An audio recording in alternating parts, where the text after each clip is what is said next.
عظیم engineer جس نے مسجد الحرم اور مسجد نبوی کو ڈیزائن کیا لیکن کوئی معاوضہ نہیں لیا، لیکن پھر اللہ تعالیٰ نے کیسے مدد کی۔ وہ ایک مصری انجینئر اور آرکیٹیکٹ تھا جس نے ظاہری دنیاوی بدوش سے دور اور نامعلوم رہنے کو ترجیح دی۔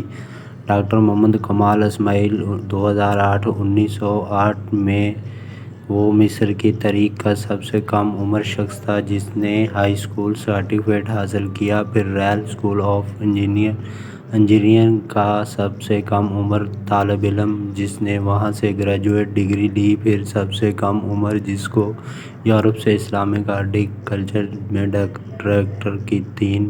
ڈگریاں لینے کے لیے بھیجا گیا۔ اس کے علاوہ وہ سب سے کم عمر نوجوان تھا جس نے بادشاہ سے نائل اسکارف اور آئرن کا خطاب حاصل کیا۔ وہ پہلا انجینئر تھا جس نے حرمین شریفین کی توسیع منصوبے کی تعمیر اور عمل درآمد